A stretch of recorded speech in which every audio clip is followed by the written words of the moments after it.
Our students are the future. How we advance innovation and impact and approach equity in their classrooms will determine how we thrive as a world community. The status quo just won't cut it.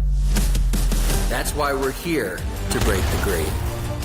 Hello, breakers and difference makers. I'm Josh Chernikoff, host of How I Broke That. I'm a two-time entrepreneur in the education space, and I've successfully exited both of those companies. I've experienced my fair share of breaks in my life, and I'm here to bring my signature approach to my new show, Breaking the Grade. I'm embarking on this special journey alongside my good friend and mentor, John Gamba, Director of Innovative Programs and Entrepreneur in Residence at Penn GSE. In our podcast, you'll hear from emerging business owners in the education space who are working to transform education as we know it.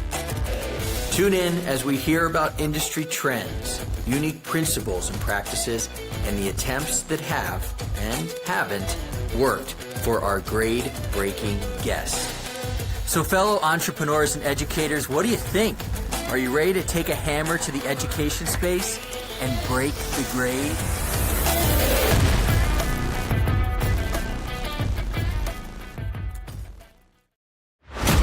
Welcome to Breaking the Grade.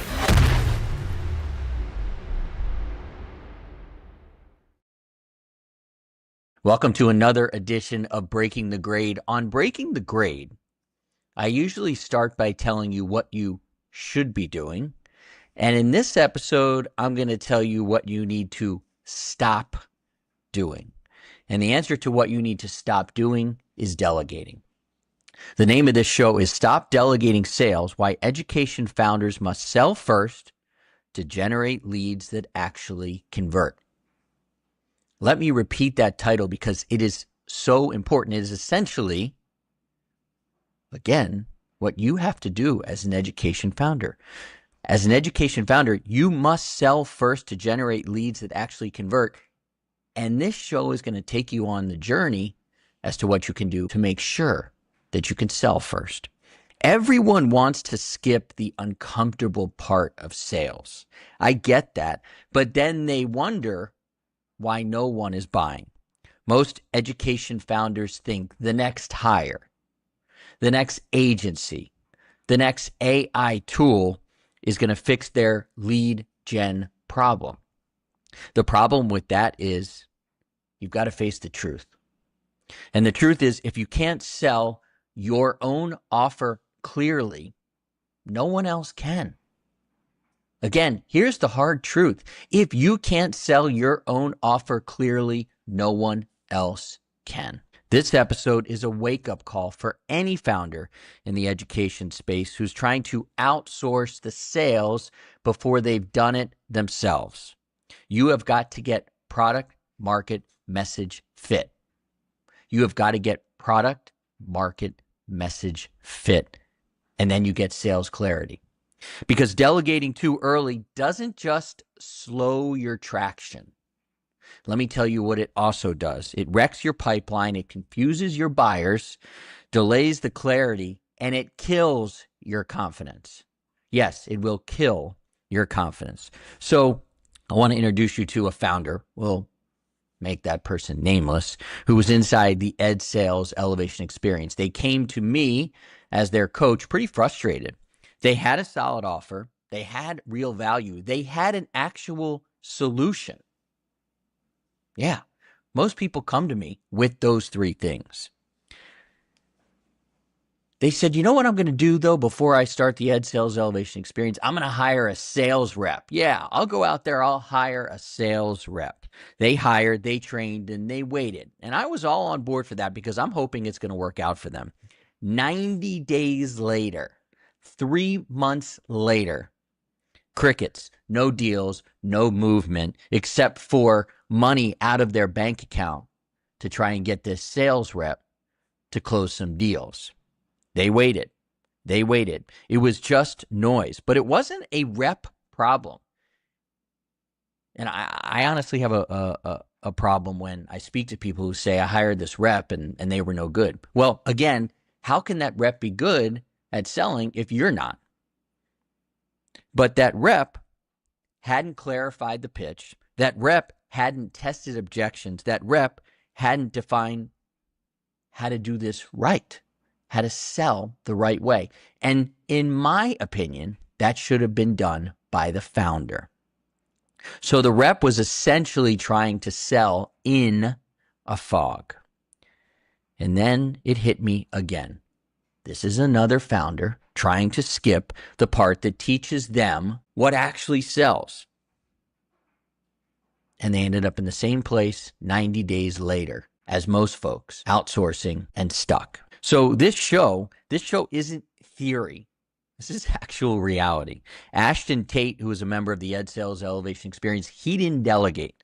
He led his Raise Your Hand campaigns. He listened, built his profile, published thought leadership on LinkedIn, and now he's getting calls booked and closing.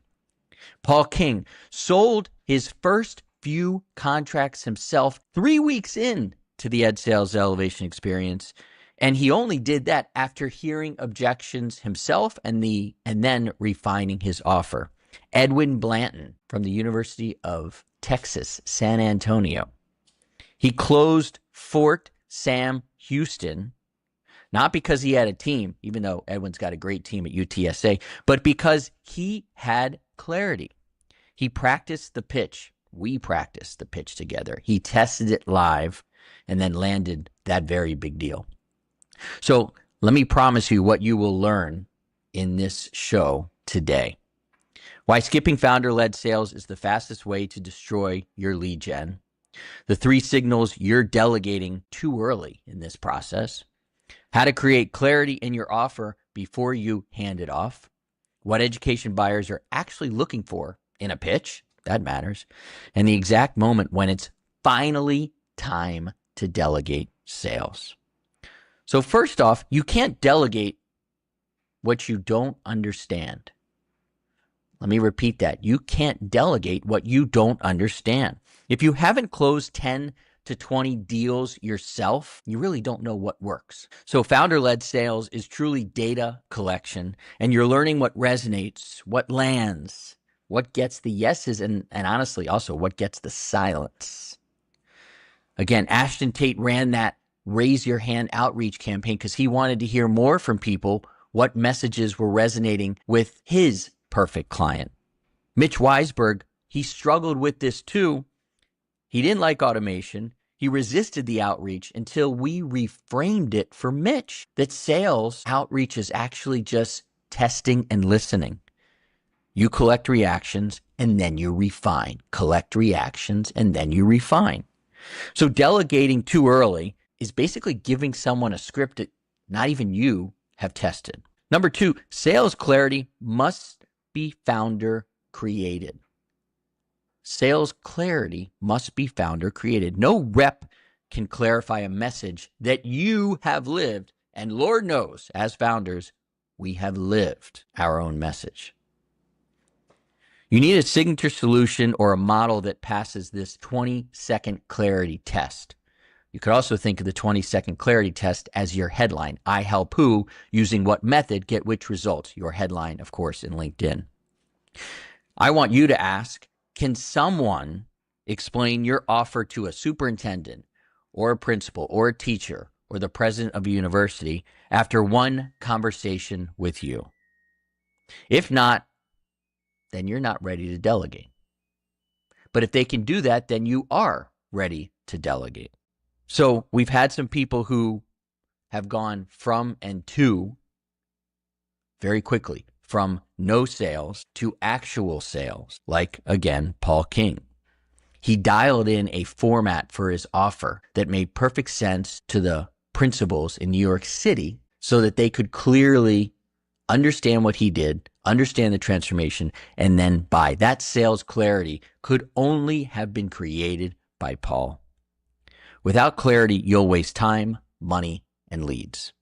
Number 3, sales reps multiply what already works. They do not create what works. Early sales reps aren't builders. They can be closers. Founders expect reps to figure it out, but that's your job. A rep can't figure out founder-led sales. That's the uncomfortable part that you really have to do. And again, my friend, Mitch Weisberg, Mind Shifting with Mitch, had to be coached on this. He was waiting for a rep to spark something. We've had other founders who have been waiting for reps to spark something. Instead, what they have to go through are real conversations, objections, pricing questions, the hard reps before any rep can come in and help them sell. If your offer is unclear, a rep is going to just confuse buyers faster. Number 4, delegation works, but only after founder traction. And I love this part because this is when the Ed Sales Elevation Experience comes in, baby. When people go through the Ed Sales Elevation Experience after hiring a rep or hiring an agency and failing on it, fail, first attempt in learning, they come to the Ed Sales Elevation Experience and we figure out their sales process. And now you can delegate. You can only delegate after you have documented your buyer journey, after you have gone through the objections, after you have the stories and visuals that close. Let's think about that. In the Ed Sales Elevation Experience, one of the first things we do is we think about the perfect client, not the ideal client, the perfect client. If you want to talk to me about something we do differently, it's the first 15 minutes of the Ed Sales Elevation Experience where we talk about the perfect client in the education space. We give you the scripts and the messaging to hear the objections. We want you to run towards the objections. And you do that in the Raise Your Hand campaign. The stories and visuals that close, the stories are going to come through in your messaging. The visuals could just be one. The signature solution is the clearest visual for your client to understand the transformation that occurs for them. So I'd like you to try and think about some of these other episodes to listen to. The signature solution, the clear offer that closes deals. Also, we have a wonderful episode on the Raise Your Hand campaign. We'll put both of those in the show notes so you can go and check those shows out. So if you're trying to grow by handing off sales, you need to pause. You need to pause and reflect on this episode because until you can sell with clarity, honestly, you can't scale it with confidence. But when you can sell with clarity, and in the Ed Sales Elevation Experience, it takes 12 weeks to get there, then you can scale with confidence. You don't need more leads. You need a message that converts. And the only way to find that message is to search and sell first yourself. The only way to find that message is to search and sell first you, the founder. So if you're stuck at no traction, don't fire your rep. Hopefully don't hire your rep just yet. Look at your clarity, look at your story, rebuild your signature solution, and start where every education founder must actually start, selling it yourself first. Hopefully you've enjoyed this episode. I'm here to help you. We've also got a community of people in the Ed Sales Elevation Experience. We've got 168 members and counting who have been through the Ed Sales Elevation Experience, and they can tell you that what I've said here is the truth. Go out there, sell it yourself first. You guys got this.